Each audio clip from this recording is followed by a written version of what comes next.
Hello, can you hear Hi. me? Oh, hey. Hello. Hey there. I'm going to close my door.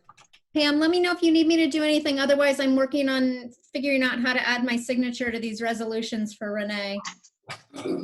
That's when you get an iPad and note taker and Notability. I tried opening it up in preview and it won't let me add anything to the document. So I'm not sure if it's because of the way it came to me or what. I'm still working on it. Pam, can you hear me? All right, I believe we are recording. Good evening, everybody. I'm going to go ahead and call us to order. So meeting of the CUSD Board of Education, April 9th, 2020 is called to order.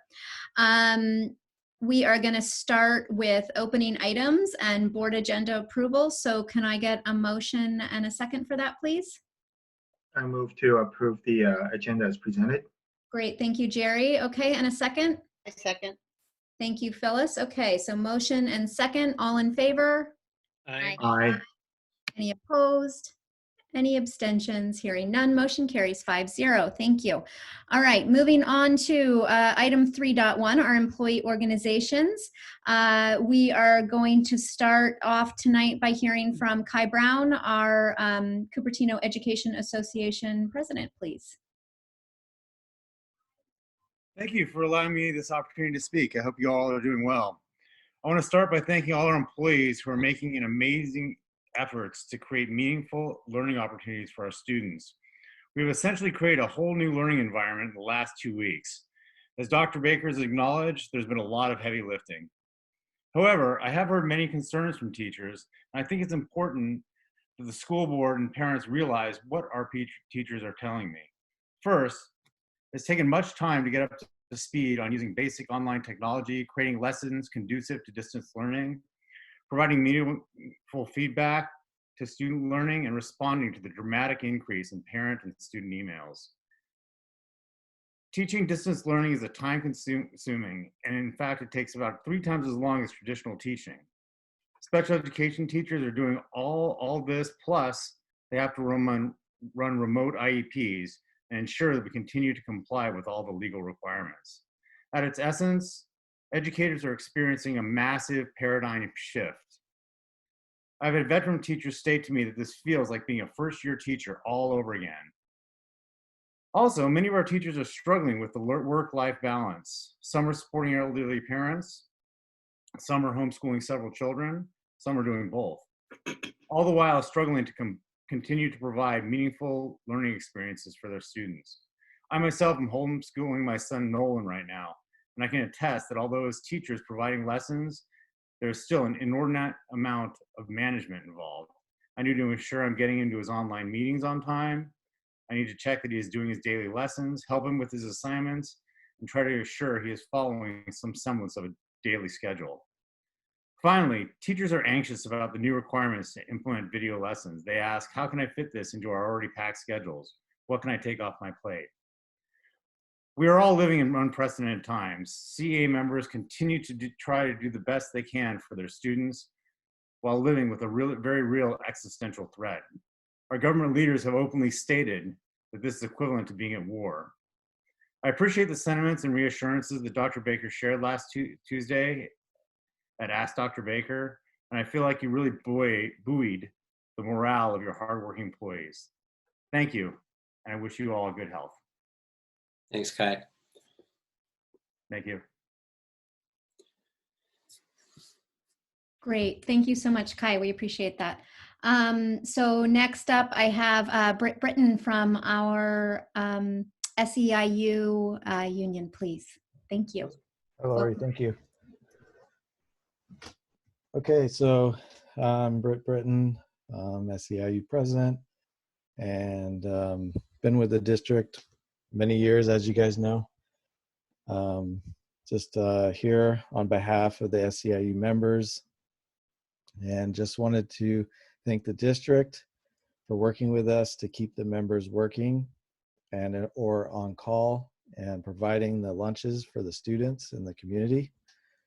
There have been some logistical challenges, but so far we've been able to work through them, and we look forward to continued cooperation from the district to get us through the shelter-in-place state of emergency. On tonight's agenda, you will be reviewing and possibly voting on some potential cuts to bus services.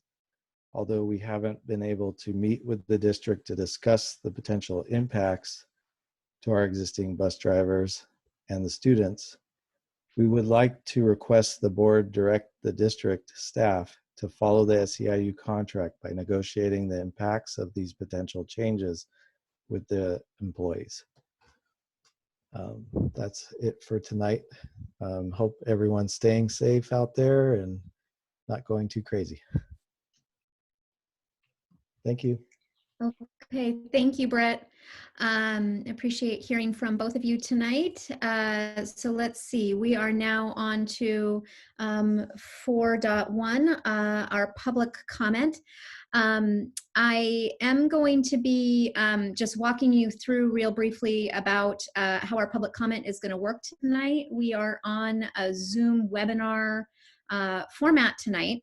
And so the link for public comment has been dropped into the chat. If you look down at the bottom of your screen and you hit the chat window, you can access the Informed K-12 form to be able to fill out public comment there. You can also access it on our website, and so you can go there to access the Informed K-12 form to fill out to make a public comment if you would like to have your comment read on any topic on the agenda tonight. Leslie or Pam can catch me if I'm missing anything, but I believe as of right now we don't have any comments. I guess moving on to 5.1, we'll go ahead and open the public hearing on adjustments to school impact fees for residential and commercial. So I'm going to go. Lori, I apologize. I'm sorry, Craig, please go Yeah, ahead. I do want to just comment that for people who might want to make public comment on an item that comes later, that of course will provide that opportunity. I just want to make sure people who are listening are aware of that. Yes, so for now, I don't see any for items not on the agenda, and if any come up for items on the agenda, we'll be happy to take them in line with those items. Yeah. Okay, great. Thank you, Craig, for that clarification. So on to 5.1, I'll go ahead and open up the public hearing. I have 6:08 p.m. We're going to go ahead and open that. Just give a brief opportunity in case anybody has any questions or comments on the hearing. Do any of my board members want to say anything in relation to this item? I have to scroll to be able to see you all. I'm not seeing anybody popping in. Okay. And I don't see any comments from the public regarding this, so I'm going to go ahead and close the hearing at 6:08 p.m. as well. Thank you for that. I want you all to know that I found myself, oh, it doesn't quite show up in my, here, I'll put it in front of me, my jewelry hammer, which is our gavel tonight. So I actually have a real gavel. Okay, let's see, moving on to consent items. So first up, I need a motion just on 6.1 and a second, please, for our monthly warrant list for Apple only. I move to approve. Please, Phyllis. I move. Okay, Aye. Phyllis moves, and a second. I'll second. Gary seconds, great. So all in favor? Aye. Aye. Any opposed? And then one recusal being me. So motion carries 4-0 with one recusal. And then moving on, I need a motion and a second for 6.2 through 6.4 on consent, please. I move to approve 6.2 through 6.4. Great, Sylvia moves, and a second, please. I'll second it. Great, thank you, Satish. A second from Satish. So all in favor? Aye. Aye. Aye. Any opposed? Any abstentions? Hearing none, motion carries 5-0 for the rest of our consent. Thank you all. So moving on to item number 7, our information presentation. First up, 7.1, accepting our quarterly report on Williams. Is that Allison tonight? No, there's nothing to report on it. It's as always, we have no complaints. So unless there are questions, we would just suggest moving on. Great. Okay. So any questions or comments from board members before we go ahead and accept this report? No. All right. All good. Okay. So moving on to item 7.2, the LCAP update, our California Healthy Kids Survey, or CHECS as it's also called, for 1920. And I think we have Steve Kaufman and John Triska here with us tonight, right? Yes. I don't know if Allison had any intro, Stephen, or is it you and John only? Allison, would you like to do an intro or let me jump right in? And We're prepared to just go for it. Excellent. Thank you. So, hi, everyone, and good evening. I do hope everyone is well, and as said earlier, and no one's going crazy. I just want to thank you for the time this evening, and John is here and might chime in at times. And I'm going to ask, again, thank you, Jeff, for being willing to lead us through this presentation. And let's go ahead and start on slide 1. And now that we've covered that, let's go to slide 2. Thank you. So this is really the overview. This outlines what we are covering this evening in the presentation, what the California Healthy Kids Survey is, some of the results, and what our next steps are. Please let us know during the presentation if you have questions, but also know, as always, there's time at the end for you to ask any questions you may have. And looking at slide 3, thank you. So briefly, the California Healthy Kids Survey is an anonymous, confidential survey that targets student climate or school climate and student well-being. It's administered to 5th and 7th graders every other year. We administered it this year, starting in January, shortly after the break, and ending at the end of February at all of our 25 schools. Okay, go ahead and head to slide 4. Thank you so much, Jeff. The California Healthy Kids Survey is focused on 5 most important areas. These are listed in slide 4. These help us guide our school and student improvement practices. These areas include school climate and culture, as well as school safety, including bullying, and the physical and mental well-being of our students. In addition, there are indicators of how connected our students feel to the staff at the school and their own personal learning. Let's go ahead and jump to slide 5. So this is a really exciting slide to be presenting this evening. So these are really our LCAP targets for this year, for the 1920 school year. And here you will see that the 2019-2020 LCAP targets with grade 5, you can see that we met our goal of 70% participation this year. We actually ended with 78 participation across 5th grade, across the 20 schools. This is a significant increase from the 2017-2018 school year, when we saw 14 of our 20 schools below the 70% target goal. This was about a 55% total participation in all of our 5th graders or 5th grades across the district. So we hit that 78%. We're really happy about that.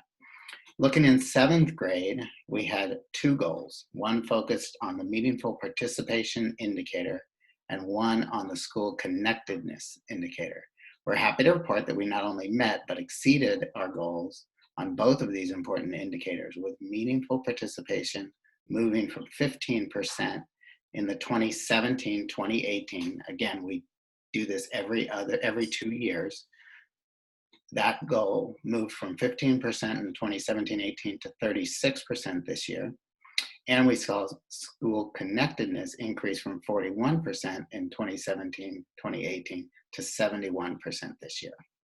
So I'd like to take a quick moment to really thank the school teams for all of the hard work that they on these LCAP targets. This is the collective work of the people who work with our students on a daily basis.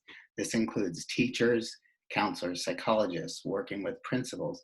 and of course, all of the staff members, office staff, library staff, custodians, yard duty, parent, guardians, volunteers that support everyone and everyone else, that I may have missed, supporting all of this really important work. So thank you to all of them.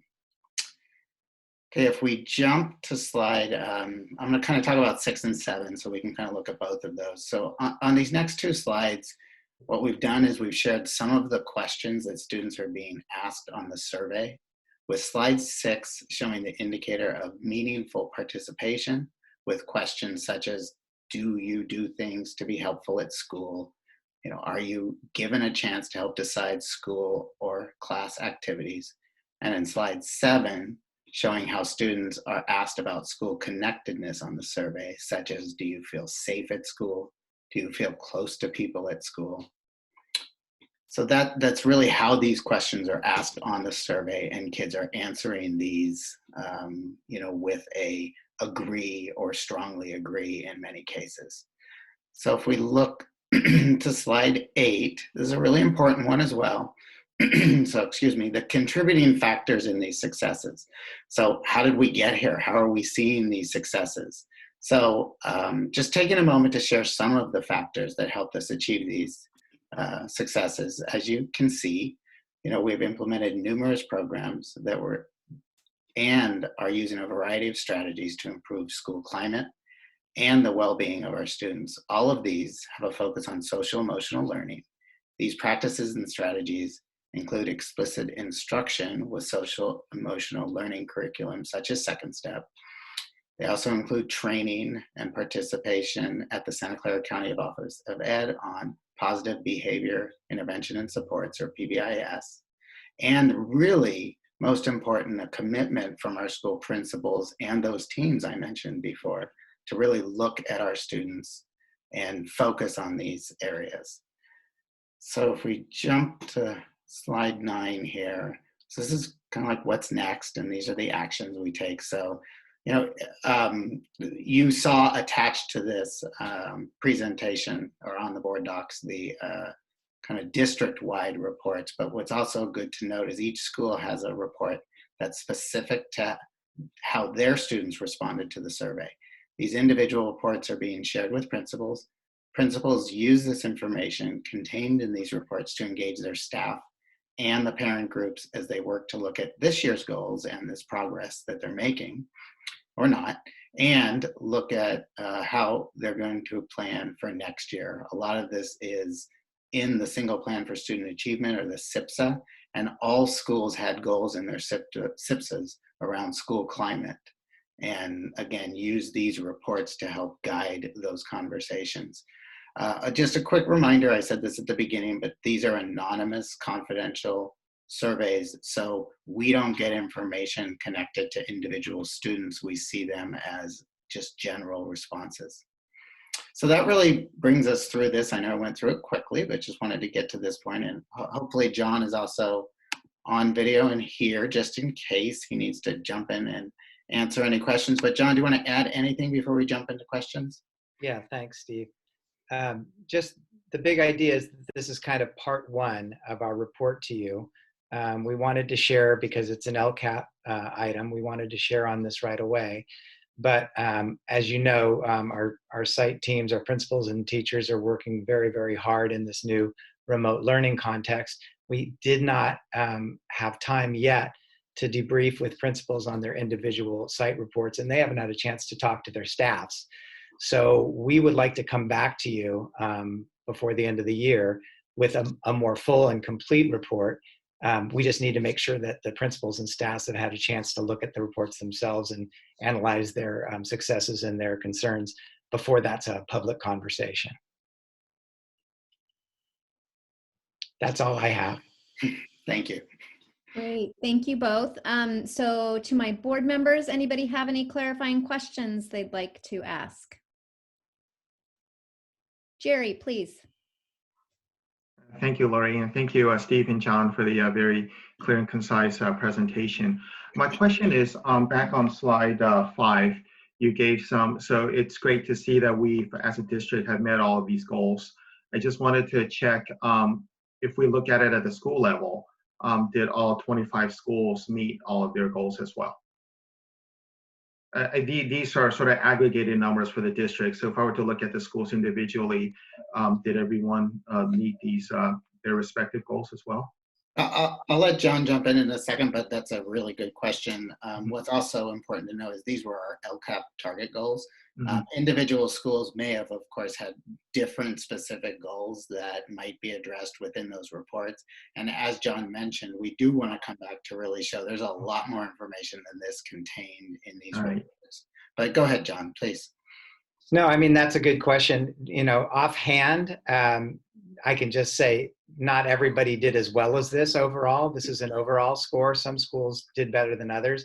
That's very interesting. And I think when we come back to you the second time, it's really interesting to look at the individual school progress and results. And I know you'll want to do that too. Some of you have individual schools that you'll want to check in on. So I would say no, these numbers are an aggregate. They aren't going to be true at every site. Some have a higher score, some have a lower score. But I think overall, I would be able to say that probably, I don't even want to guess because I actually didn't go to this exact indicator site by site. But based on how high we scored on connectedness overall, I would say that would probably be true. And we'll just have to take a look at those individually. I think you're asking a really important question. Okay. And that's what our administrators want to do too, is see how we did individually. Great. Thank you. Thank you, Laurie. I'm finished. Okay, anybody else? Satish, I see a finger up. Go ahead. Yeah, so you said that this happens every other year, right? Right? Yes. And this 15% in the slide 5, I guess. Let me see. Slide 5, yeah. Slide 5, the target, right? Like 15% to 25. So this beginning of the year, you said that, and how does it work? Like every other survey, you change these things, or it's the target, how it is being decided?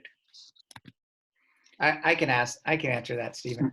So when we got the results from the prior survey, we actually analyzed those as a district-wide team in the fall of last year, not this year, but the fall of last year.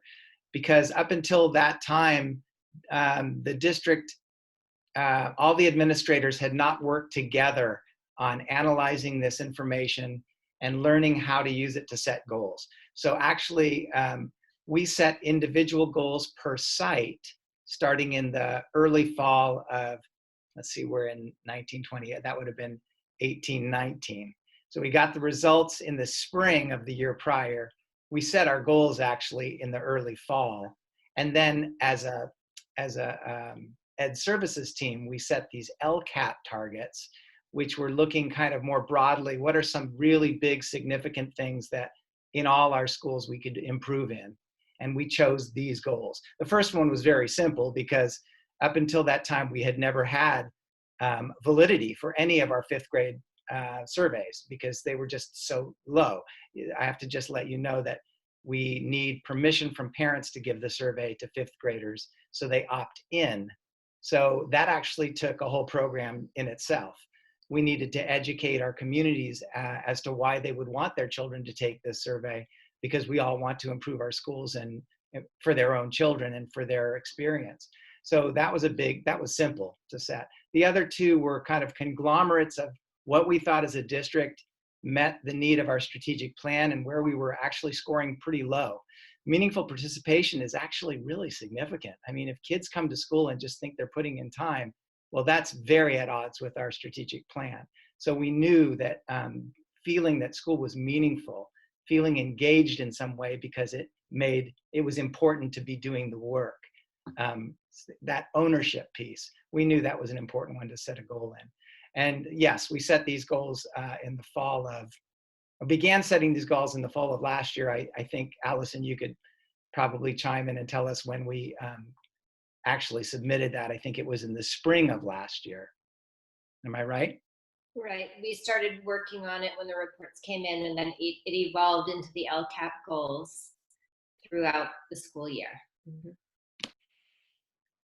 And just to state the obvious here, when we go back to do future LCAP, we will be looking at what are areas that we want to improve upon. Clearly, we still want to improve on meaningful participation. We'll talk about the others. Do we reset that as a goal or not? So that's, to your question, Satish, that's the process, because it's part of the LCAP process for us to identify those areas that we want to target for improvement. Thanks, John. Okay. Yep.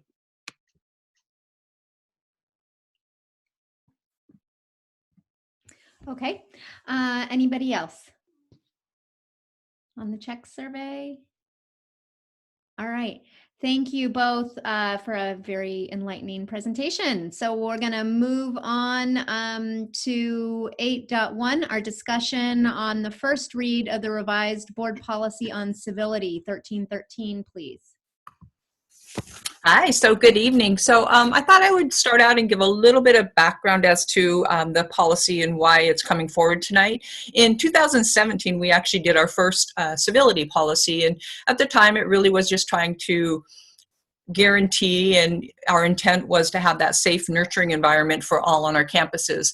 Since then, we had brought the policy in 2017. It became one of our board policies that we actually included in the opening day packets, went out to all of our community members, our teachers saw it. But during negotiations this year with our teachers union, one of our conversations really revolved around how are we ensuring that the safe, nurturing environment is happening? And if it isn't, what do we do? And so our conversation really revolved around, well, we do have the civility policy, but it was just a board policy. We really didn't have okay, we have it, now how does it apply? And so very collaboratively with all three of our unions, we actually went back to the board policy and said we need to develop an AR, our admin reg, because when we think about it, our board policy is really our broad expectation, and our board policy for civility will say what is an uncivil behavior.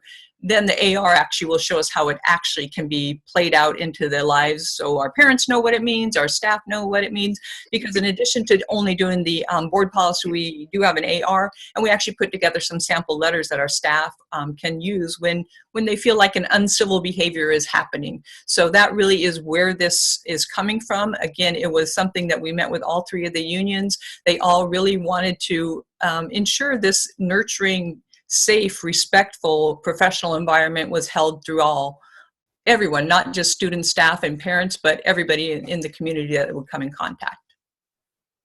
And Stacy, am I remembering correctly that it was also a requirement that districts engage their associations in that, or was that just our doing? That was just our doing, because with our negotiations with our teachers union, our interest base, it really did become an interest that, how do they ensure that they're able to teach in a healthy environment and their students are in a healthy environment. It was a very collaborative, long discussion.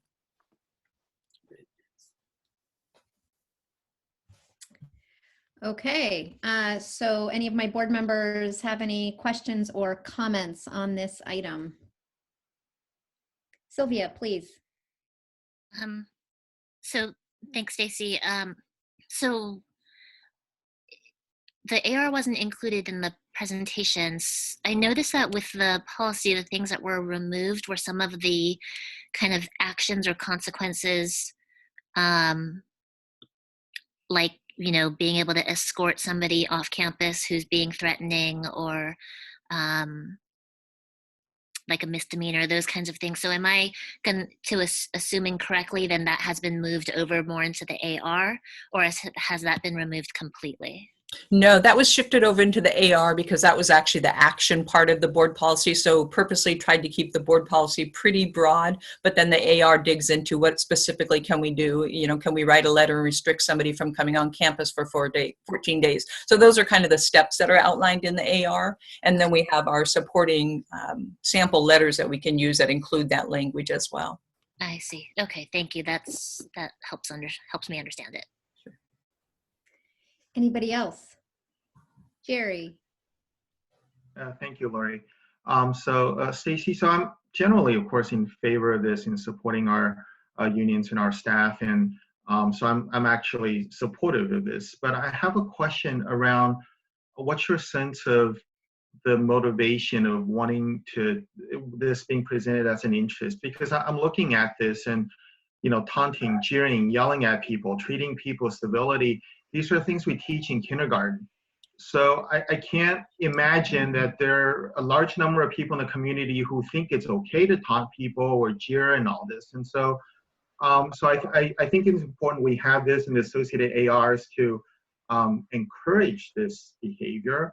But I'm a little puzzled as to, could you just at a high level, what are some of the drivers behind this? I mean, we teach this in kindergarten, not just us, right? I think all the schools teach this in kindergarten. So can you speak a little bit here on this? Yeah, so unfortunately, many of the stories that were shared with us is that there are some behaviors that go on during open house time, during classroom visit time, some things that really aren't appropriate. And it really is a tool to help arm our teachers and our staff with, here are some responses that you can give. Here are your rights. One of the areas that comes up quite frequently is the filming, videotaping during a teacher presentation. If the teachers ask them not to videotape, instead of getting into that confrontation right there in group meetings. So that does come up pretty frequently throughout the school year. So I would say the things that are on here are all events or situations or experiences that have occurred on our campuses, unfortunately. I see. Okay, well, that's sort of disappointing, but I certainly, I understand that's a very clear explanation, Stacy, and I certainly very much in favor of this board policy so that we can put the appropriate ARs in place to have a more conducive, interactive environment here. Thank you, and thank you, Lori. I yield the floor. Absolutely. Anybody else? All right. And this one is just discussion, so no action needed tonight, right, Stacy? Correct. We'll bring it back for a second read. Okay. Thank you so much for the presentation and all the hard work. Just real quickly, just to get clarification, is this going to be a second read and we're ready to vote on it, or do we need a second read? Because you're not required to if the board feels it's done. So how should we bring this back? Can't we bring it back under consent? Can if we don't need a second read, yeah. Yeah, so to be clear, if you bring it back as action or consent, then it's not a second read, it's just for approval. Right. We're just saying it doesn't need require a second read. That would be my suggestion. Okay. And I see a thumbs up from Jerry. Sylvia and Satish? Yeah, I agree with that. Okay, so let's go ahead and have it come back just for straight action, and we're okay with it on consent if that's the appropriate place for it. Thank you. Thank you. Moving us on here into, I just lost I got to go back here. Discussion action 9.1 is our discussion and approval of board policy 1325, advertising and promotion. I know this is a fourth read on this. Do we want to get a motion and a second first, or do we want to have a discussion first? We could go either way. Is there a consensus or strong feelings either way from anybody? I just had a wondering, and Jerry had a lot of questions on this previously, which I think were legitimate. And I'm wondering if the new policy now that's before us has satisfied Jerry's questions. So is it okay if I answer prior to making the motion? Let's just go ahead with the discussion that we're having right now, and then we'll get the motion in second. That's great. Thank you. Yeah, no, I think I'm generally good with this. I had some conversations with Craig. I think I understand the intent. I think the main question I have now here is a lot of this refers to partnerships and partners, and basically things, actions that would be limited to partners and partnerships. And so one of the things I would like to see, I don't know if it's here, it should be in the AR, is what exactly defines a partner. Craig and I had a bit of this conversation. I just kind of wonder if that should be in the board policy, because we make so many references to partners do this, partners do that. So for instance, some of the questions I would have would be who selects and approves these partners? Should they be in educational in nature? Could Jim's Donut Shop be a partner? Or are we really looking at, so basically some of the parameters around what we believe partners should be. So, but I don't have any objections to this going forward other than just some clarification around partners and partnerships. Thanks. Jeff, do you want to? Yeah, if I may, I think it's a fair question, Jerry. With anything with a partnership, When it comes to a contract, the board will take action on that contract. So an example of that would be Champions Galileo that the board had approved earlier. So those are two examples of contracts that are also partners in the way we look at it. On the back end, before we ever bring a partner to the board, we actually have a vetting process. I would say it's a pretty intense vetting process. We do a lot of our homework. We call people that may be using this vendor already. We go and visit sites of the vendor. I know Leslie took a team up for Champions who the board approved last time to visit and see the program and get a feel for it before bringing it in. We also have an internal rubric that we use that vets it. So cost to families, program design, academic, how academic it is versus is it play-based? If it's play-based, what are the skills being learned through it? And do we think it's a good fit for our community in particular? Is it a good fit for this community at this school? Because as we know, we have 6 jurisdictions and we're constantly trying to hit the target for what our families deserve in their neighborhood schools. And so by implication, then the organizations that would be partners are really ones that are in the education business. So a donut shop, just to make up an example, would not qualify to be a partner, or it might. As of right now, we do not have any partners. We have not looked at engaging with a partner that hasn't been a focus, an education focus. It doesn't preclude us from doing it, but it's not something we're looking at currently. But the intent is to have education-focused partners, I presume. Yes. Okay. Yeah, absolutely. All Yes. right. Yeah, and Jerry, the spot where district partners is called out is only in item 2, and where it talks about they'll be reserved for district partners or vendors. Well, then also item 3, advertisement, is reserved for partnerships. So it's, and these are, so yeah. But I'm just wondering if what you're calling for is when we mention partners, maybe for the first time, or as a definitional earlier to say, for purposes of this policy, when we refer to partners, we mean blank. As just right. Because what we're saying is we're going to only allow X to distribute promotion and to do pay advertisements and such, and so, but X is not ever defined in far as I can see. I think that we would do in the ARs. Right.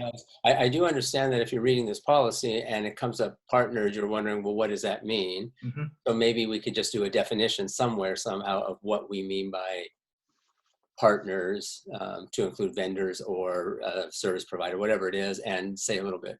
Because we can do that in a couple of sentences, which would suffice for here. But in terms of the detail after that, I think that's an AR. Sure. That's fair. I can live with that. So thanks. Thank you, Craig. Jeff, do you have any thought about that, about the ability to, or complications of defining generally what we mean by partners in this context? I don't. I think it makes sense for an AR. Certainly it can be in a policy. I think it's more aligned to what you have in an AR because it allows it to be changed if we ever need to, meaning as a board direction. But so can policy. So at that point, it really doesn't matter that much. I just would go back to, too, if we're going to enter into a partnership, the board's going to take action. I think if our board ever feels like a potential partner that we're bringing forward doesn't match to the direction that we need to be going as a district, then at that point, hopefully we'd have discussion before. But if we bring something forward that doesn't meet that standard or doesn't meet that direction, the board has the final right to reject that as well. All right. That's great. Thank you. I wonder, as we move forward, Lori, if it's possible that we could say that as long as that defining of partners is included either in the policy or as part of the AR, that maybe we'd be okay moving forward with this. So I would just throw that out in case that would make sense for people. Okay. Before I ask for a motion, potentially including Craig and Jeff's suggestion of some clarification in the AR, and also knowing that any partners we had would come back as actual contracts to the board. Does anybody else have anything else they have questions on or concerns on that they want to raise now before I call for the motion? Okay, not seeing any. So let's do this. Jerry, are you good if I call for the motion with those caveats in place? Yes, Lori. Okay. All right, so let's go ahead and call for a motion then on approval of Board Policy 1325, advertising and promotion, knowing that we're going to have some clarification around partnerships in an AR, and also that any partnerships or partners would come forward as contracts to the district. So can I get a motion? So moved. Okay, Second. Jerry moves, Phyllis seconds. Thank you both. All in favor? Aye. Aye. Aye. Opposed? Thank you. Any opposed? Any abstentions? Hearing none, motion carries 5-0. Thank you to the team for all the work on this. I think we ended up in a very good place. Okay, thank you, Jeff, as well. So moving on to 9.2, approval of resolution 19-20-17, reduction of classified staff due to lack of work and/or lack of funds. So I think probably this one we should go ahead and get a motion and second, and then we can have some conversation if needed. So can I get a motion for 9.2? I move. All right, Phyllis moves. Thank you, Phyllis. In a second. All right, I'll go ahead and second it so that we can bring it forward. Phyllis moves, Lori seconds, and let's see, I guess this would be Stacy McAfee. Are you online with us still? I am. Great, thank you. Please go ahead. So under Ed Code, it does allow a district the ability to do a reduction of staff due to lack of work or lack of funds. And so this is one of those areas that we've been talking about over the last couple months as we're looking at our budget, our staffing, how do we continue to make adjustments. And with this, a little bit of background on this particular item is last year we had actually looked at a reduction in bus drivers' hours.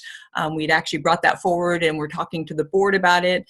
We did pull back on that and continue to work with the SEIU union and tried to come up with some other possibilities of keeping our employees employed full-time and still utilize them for other work. And so for the past year, our bus drivers have been at 8 hours. We've used what we call the downtime or the fill time between their runs, trying to assign them other duties as needed. For example, they've done noon duty supervision for us. They've been a great help in the kit stop. They've covered some custodial areas for us when in need, but it still hasn't quite met the fulfillment of giving them full 8 hours worth of work. And so there is some significant downtime as well. And so what our resolution is tonight is a combination of reducing all of our current bus drivers from 8 hours down to 7 hours. And that is actually equivalent to 4 FTEs. So that's where they're, just to clarify, when you see a 6 FTE, it isn't 6 people, it's 4 FTEs that are comprised of 1 hour from all of our 32 bus drivers going from 8 to 7 hours. The 2 other FTEs are actually full-time positions, and that is really over the last couple months as we've been having our discussion about gen ed transportation and trying to reduce and eliminate some of those areas, we would be able to eliminate 2 bus drivers. Again, this doesn't affect any special education services. It really is our gen ed transportation. And so tonight we would need your approval to move forward on reducing the 6 FTEs. Due to Ed Code, we are under a timeline that we are required to notify employees by April 29th or 60 days before the end of the school year. And if then I can add as well, we follow Ed Code. We have a bargaining agreement with SEIU. I know earlier we heard a comment about ensuring following the contract, which we do whenever we go through a layoff process. Once we have given the resolution, then the union always has the right to come back and demand to bargain the effects of the layoff. They can't demand and change the layoffs. They can only bargain the effects of having those layoffs in place. Okay, I see Phyllis. Please go ahead. I think layoffs are really painful, even if it's only an hour.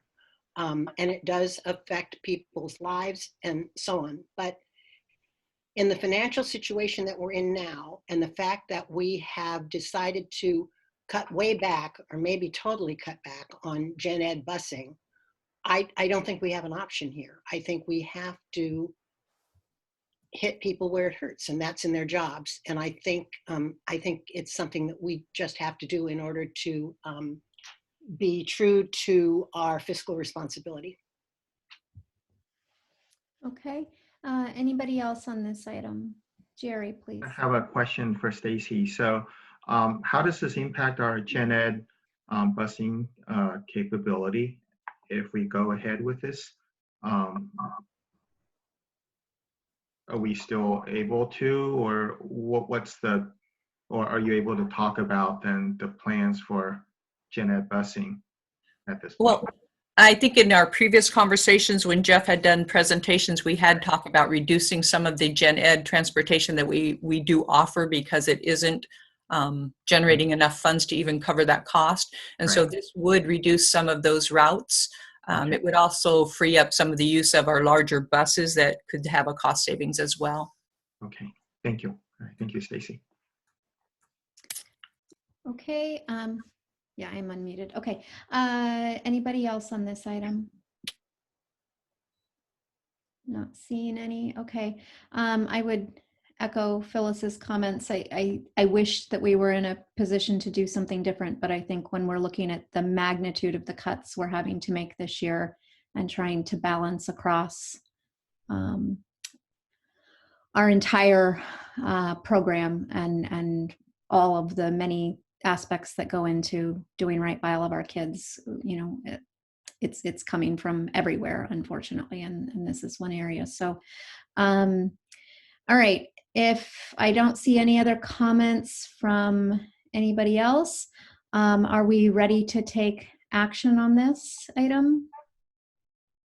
Okay, so I'm going to go ahead, since we already have the motion and second, and call for a vote. Can I get an all in favor, please? Aye. Aye. Aye. Any opposed? Any abstentions? Hearing none, motion carries 5-0. Thank you. Okay. Can you just double check that there are no comment cards? I'm pretty sure there are not, but. Yeah, I thank you. I did check with both Leslie and Pam. Thank you. Okay. All right. And still seeing no comments have come in. Action, moving on to 10.1. We have a recommendation for the adoption of instructional materials for our history and social science for grades 6 through 8. And let's see here. Ooh, sorry, I'm still loading here. I think we have Lynn Shimada, please, and Allison Lehner. Point of order, just that we should take, this is an action item. So this is an action item. So let's go ahead and get a motion and a second first. Thank you for that point of order. Can I get a motion? I can make a motion. Satish, thank you. And a second? Second. And Sylvia seconds. Great. So now can we have... just again, point of order, I just want to, if board members have questions or want a presentation, then Lynn is here for that. Otherwise, you would just take the vote.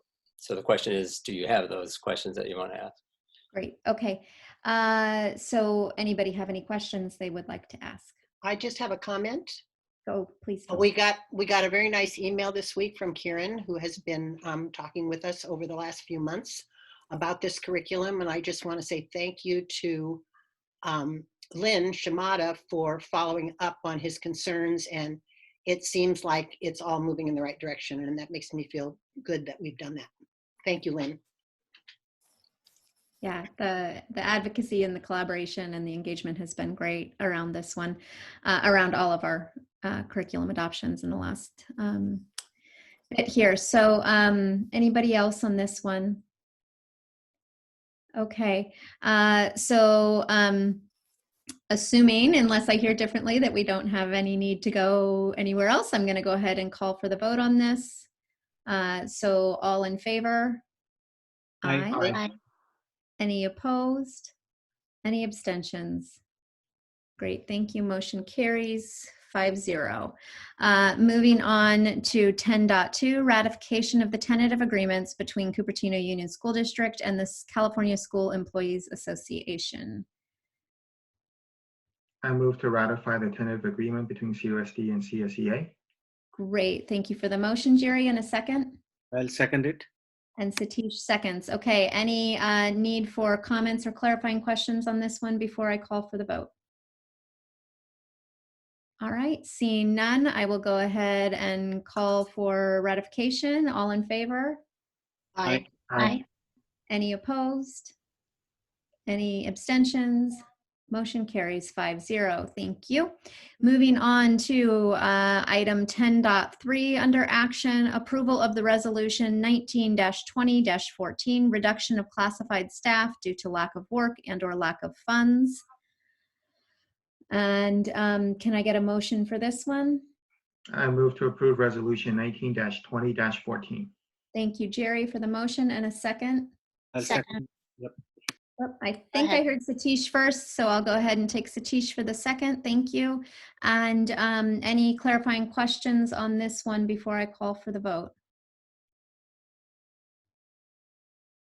All right, seeing none, so all in favor? Aye. Aye. Any opposed? Any abstentions? Hearing none, motion carries 5-0. Thank you. Moving on to 10.4, adoption of resolution 19-20-15, adjustments to school impact fees for residential and commercial/industrial development. Can I get a motion for this one? I move. Oh, okay, I heard Sylvia, so I'm going to take Sylvia first as the motion and a second. Second. We'll put Phyllis as the second. Thank you, Phyllis. And how about clarifying questions, comments, concerns on this one before I call for the vote? All right, I was looking at you, Jerry. All right. I'm good. I'm good. Thank you. Perfect. Thank you so much. All right. And all in favor for this one? Aye. Aye. Any opposed? Any abstentions? Great, motion carries 5-0. Thank you all. All right, and so just checking to make sure I still have no public comments on anything. Great. And moving us on to 11, board and superintendent activity. Who wants to kick us off? I'll go. Phyllis, please. I just have a couple of things. One of my schools is Blue Hills, and they're going to do a parade later on in April, similar to what you've seen on the news of other schools in the area. They have a teacher whose husband is a California Highway Patrol officer, and he's going to map out the route for them. And I've been working with some of the local media to see if we can get some press coverage on that. So I'll keep you posted. It's later in the month of April. And then the second thing is a huge shout out and thank you to the Cupertino Rotary. They donated 750 single-use R95 masks to our food services department. And half of the masks were delivered today. Lori and I were there for the delivery. And the other half I'm going to take over tomorrow morning. And Rotary has ordered several thousand more masks. They're coming from Taiwan. And they've ordered several thousand more. And we've put our hat in the ring to have more distributed to us if they're going to have any extras that nobody else speaks for. So I'll keep you posted on that too. Hopefully we'll be able to provide our food services folks with another batch of masks next week. Thank you. That's it. I'm done. Great. Thank you for that update. And yes, absolutely. Shout out to Cupertino Rotary and their sister brother Rotarians in Taiwan for the generous donation for sure. Let's see. Anybody else? Okay. The only other update I would add is that our Santa Clara County School Boards Association is continuing with the brown bag lunches on Fridays for all board members, not just the rep. And I think several of us, 3 or 4 of us, were probably on last week's. And it's been refreshing to have other board members to talk to and talk through some of these really challenging issues that are before all of our districts as we're sort of trying to find new normal in this emergency teaching and learning, remote distance, whatever you want to call it, that is happening. So if you are so inclined, any of my fellow board members, hopefully I'll see some of you tomorrow. I am planning on trying to attend, assuming I've got my own learners squared away on their emergency remote learning. So anybody else on this item? Craig, did you have anything, superintendents? I'll just mention that the last week or a little longer, I've been trying to rekindle the work of CUSD United, formerly CUSD Coalition, or CUSD 25 Coalition. And we've set a meeting for Friday, the 24th of April, among the leadership of CEF, as well as that CUSD United and some staff. And I've asked Lori to join us so that I have a board member there as well, because I want to make sure board perspective is included there. And we're just trying to make sure we don't let this COVID situation stop what is a very critical endeavor that we're trying to make happen in order to raise more funds for the district. And so you'll learn more about it, but I just want you to know we're not letting that one die, and we're trying to make sure it thrives going forward. Yeah, great. Thank you for that update. And I'll just throw out a little kudos for our Ask Dr. Baker live sessions that have been going on. I was not able to make this week's, but watched the video or actually last week's video. I'm still need to catch up on this week's video, but those have been great, and I'm hearing great feedback from the community on those. So thank you for that. Thank you. And anything else? No. All right. So let's see, moving on to agenda setting 12.1.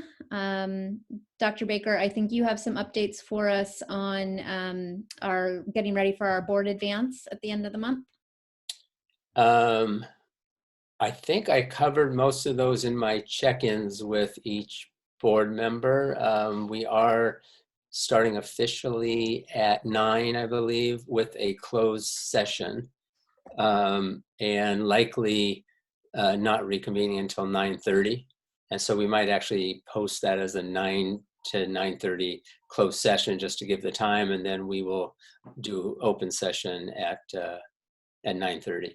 We'll reconvene open session. We have to open the session anyway first, but anyway, so that, and we'll likely only need about 3 hours for that. So I think you can assume that we'll be there until 12:30. That's the assumption right now. Lori, am I forgetting anything else that we were gonna? No, I think we've covered it. Did you want to discuss at all any topics for it, or? Yeah, well, we're going to concentrate primarily on the facility master plan, and we have our consultants who are going to lead you through a little exercise. So that'll be a good portion of it. And then the other one is going to be around enrollment and looking at what are we doing with CAC and other elements of enrollment. How is this whole COVID shelter in place going to affect enrollment going forward, things like that. So I suspect that'll be a lot. We'll also give some update on what's happening in general with the impact of school closures and how we're doing with distance learning in particular. And I think those are the main ones. I think there was something else we had to add, but that's the gist of it, because it is a board advance. Right. Yes. Yeah. And I think on that last one, sort of the impacts too, we had talked a little bit about budget as well. Right. Yeah. Although we won't have a lot on budget, just right. Jeff and I talked about it, but we just need a little more time to do a good job of that. Okay. I just have one more question about the enrollment. I know nobody has a crystal ball, Craig, but I assume you're thinking about what might happen if we open school in the fall and if parents choose at that time not to send their children. So I'm wondering if by the end of this month, you would have any kind of information for us about what plans you have in place in case that happens. Don't expect an answer. I don't expect an answer. I don't want to get into it here, but yes, let me circle back with people because I can write a report about that and see and give a sense of where we are. But the bottom line is there's not much we can, like you said, crystal ball at this point. Right, right. I'll bring that back. Thank you. Anybody else? Agenda? I have 2 questions and a request. One, I think we had talked at some point of doing something to honor Anjali. Is that still on the calendar, or are we putting that off until the lockdown is over? I hadn't heard anything. I'm just wondering. I believe we put it on a particular date in May temporarily, but we were going to check in. And then Renee, I don't know if you're there, but if you are, do you know? I think we also needed to check in with Evan's office because they may have, well, I know they postponed their ceremony, but I'm not sure where they are in their process too with that honor for her. Yeah, but I feel that after that last one, we made sure to at least put it somewhere on the agenda so that we wouldn't lose track of it. So I believe it's still there. And oh, Leslie, yeah. Yeah, it's on the agenda for May 7th. That's what I thought. I do think we have to verify that everything, whether it's Evan Lowe's office or anywhere else, are we ready? But that's temporarily where we have it. Thank you. Thank you. I see it now. I lost it in all the crossed out items there. Thanks. The second question is in terms of discussing any potential next steps following Measure O, is that something we'll do at the May 21st budget update, or is that currently agendized? I didn't hear the first. Just to discuss any potential follow-up items after Measure O. Are we going to discuss that at the budget update, or is that currently agendized for board discussion at all? We may touch on a little bit from the perspective of that one slide that we've been using to talk about the overall impact. Okay. But we won't be ready to do much more than that on at the advance. But we will soon after. We're working on. So we have a budget update on the 21st of May. Is that when you expect to be able to talk about it more? Yeah. Okay. Yeah, all Jeff, right. Did you have anything to add to that? No, it's slated to match up with the same time we're doing our adoption of the budget. Okay. All right. And Craig, can I speak back to board and superintendent activity just to report out just a little bit on the work Phyllis and I have been doing as the representatives to ballot action for the board? Or can I not go back? You are Madam President. Okay. So Jerry, just to keep all of you in the loop, I probably can report out on the fact that Phyllis and I, as the 2 board members assigned to be working with staff on ballot action, we have been working both with staff and with our committee representatives to kind of debrief after Measure O, as well as sort of start to think through next steps where input was being requested from us as the 2 committee members in terms of a future item that would come. So I think that that's in process still, but just to, I guess, provide some reassurance that Phyllis and I are in the loop on that and sort of providing feedback and working towards, I think, what will come when staff is ready. Great. Okay. Thanks. And then my one request right now is, I know you talked about we'll give a sort of a status update on the distance learning at the advance, but I was wondering if it'd be possible to schedule something before the end of the school year to sort of get a lessons learned from our school site teams, from our ed services on our experience with distance learning the last 2 months, I guess, of the school year.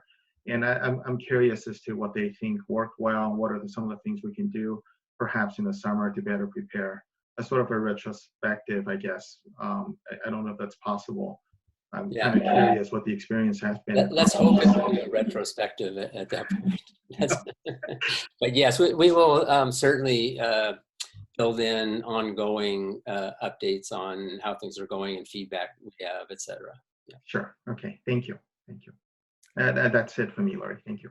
Thank you, Jerry. All right, Sylvia or Satish, anything on agenda requests?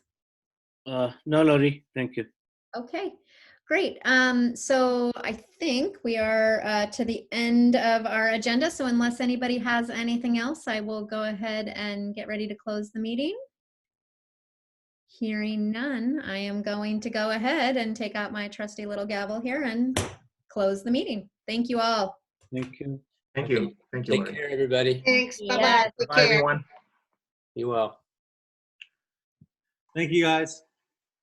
Thank you, Kai. Thank you.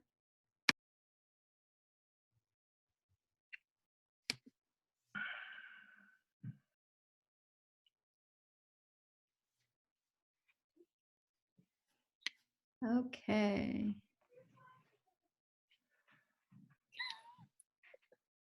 All right, so I think it's still recording though, Pam, yeah?